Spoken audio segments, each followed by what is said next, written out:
Okay, so in the iconic chase scene in Catherine Bigelow's Point Break, there's a blink and you'll miss it moment of camera work that is just so fascinating to me. There. Did you see it? No? Okay, let me back up. Right here. This half-second moment of pause before the camera pans to the right to follow Keanu. What is that? What kind of information does that communicate to the viewer? In this earlier shot, you can see that the camera is clearly objective and impersonal. This shot, on the other hand, of Patrick Swayze could conceivably be a POV of Keanu who is coming up from behind him. But this shot has to be objective because no character is following here. And yet this is a moment of subjectivity, as if the camera itself had to think for a second before turning right. It's a small thing with a big impact. Bigelow uses the formal language of POV to activate a sense of immediacy in the viewer. The same principle is at work in a handheld whip pan like this. It's designed to mimic the turn of a head. To achieve these fast pans, to enable an incredible cameraman like J. Michael Muro to run at the same speed as the actors through cramped, complicated environments, you need a rig that is small and light.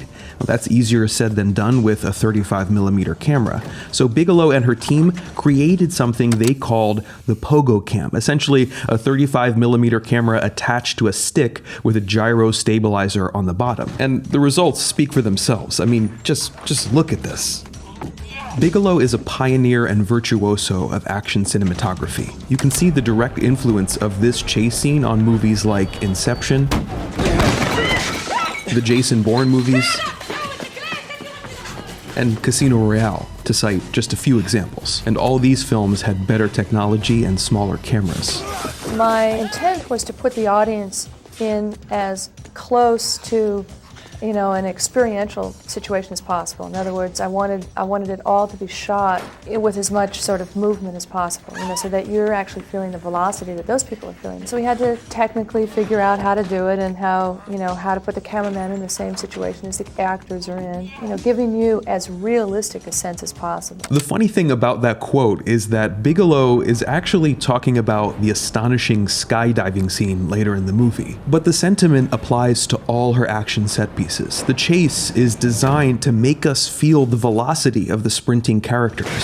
The handheld camera does that, but so does the environment and the lens. As a general rule, a wide-angle lens makes a moving image move faster, and that is accentuated when you're running in tight spaces like alleys, narrow streets, and living rooms. And constructing the chase like a maze allows Bigelow to throw all kinds of fun and dangerous obstacles at the characters.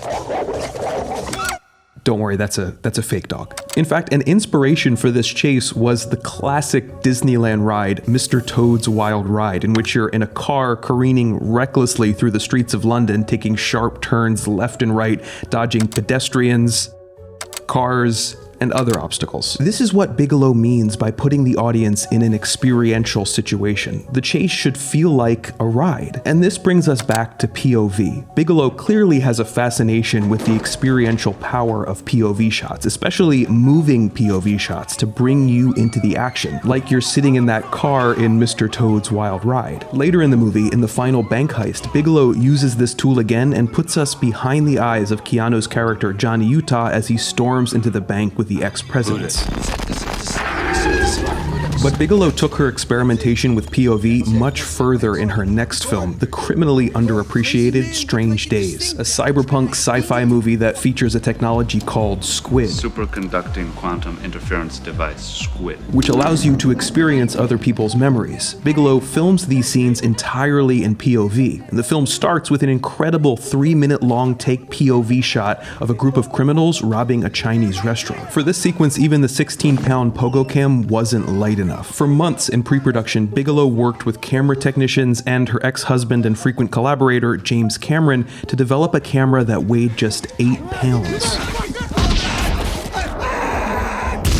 Now, 8 pounds might sound a little funny today in the world of GoPros and action cameras that weigh the tiniest fraction of that. These days, you can get a POV of, well, anything. YouTube is filled with first-person parkour chase scenes on city rooftops and POVs of dogs running on the beach. In 2015, Russian director Ilya Naishuller made an entire movie in POV called Hardcore Henry, and then a POV music video for The Weeknd, both of which owe a debt to the pioneering work of Kathryn Bigelow.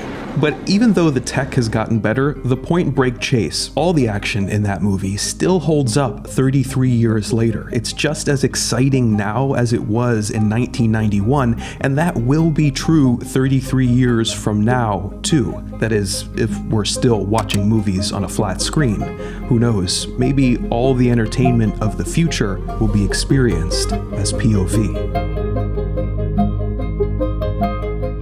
Hey everybody, thank you so much for watching. This episode was brought to you by Squarespace, the all-in-one website platform for entrepreneurs to stand out and succeed online. Whether you're just starting out or managing a growing brand, Squarespace makes it easy to create a beautiful website. And now you can make a completely personalized website with their new guided design system, Squarespace Blueprint. Choose from professionally curated layout and styling options to build a unique online presence from the ground up, optimized for every device and with optimized SEO tools so you show up more often to more people. You can upload your video content. You can even sell access to your video library, all from within Squarespace. Basically, a Squarespace site is going to make whatever you're sharing or selling look professional. And that's going to help you get the word out, whatever that word actually is. Head over to squarespace.com for a free trial. And when you're ready to launch that site, go to squarespace.com/nerdwriter for 10% off your first purchase. Thanks, guys. I'll see you next time.